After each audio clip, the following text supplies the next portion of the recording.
So to get right to the point today, I got a little game that I'd like for y'all to play. It's called, How Many Teenagers Do You Know That Are Actively Pursuing a Life with God? For most of us, that game doesn't last very long. Like a banging on a gong, the preachers say, "What's wrong with kids today?" And the song goes on and on and on. But the song being sung is partly true. We're surrounded by a generation who, for the most part, would rather smoke a joint than sit in a pew. And to be honest, I'm really tired of placing all the blame on them, so I'm here to suggest that perhaps part of the problem, church, is you. Please hear me out.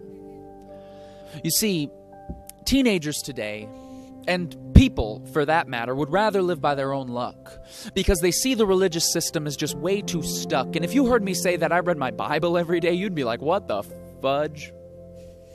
Doesn't that mean you're quick to judge, never budge, and just a plain old schmuck? And if this is the perception that we're so full of pride, then perhaps it's time we took a look inside and tried to reclaim the part of Jesus that some of us have lost. The one who partied with sinners, touched the lepers, loved the children, and who paid the highest cost. Have you ever considered just how many parties Jesus went to in the Gospels?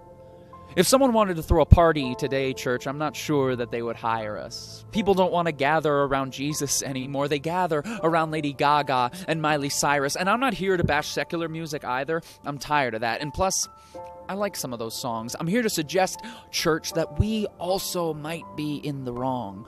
Please hear me out. You see, it's clear in the lives of the next generation, the church rarely plays a part. And maybe that's because some of the messages in TV and film and radio are a little bit more from the heart. The church shouldn't be this billboard of propaganda, a list of shoulds and should nots. It should be a living, breathing art piece where people see us and they say, I want what they've got. When did the movement of Jesus lose its authenticity and require its members to climb to some spiritual peak? Because if only the strong survive, then how come his power is perfect when we're weak? Now please hear me. I know some churches do this right, and I'm not trying to start a fight. I'm here to suggest that we might just be as blind as those to whom we're trying to give sight. We as the church need to wisen up because the next generation is rising up and they're finding their prize in the things of this world because in their eyes, we haven't given them a better option.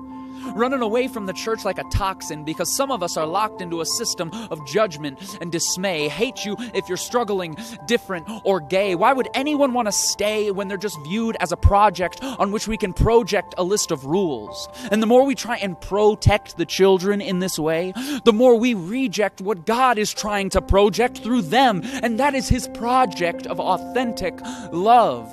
Please hear me out. You've made it this far.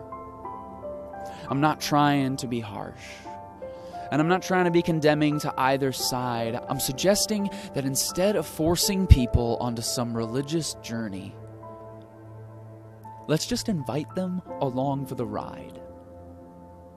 Let's look to share before we look to teach, and maybe let's put a little more care into what we preach.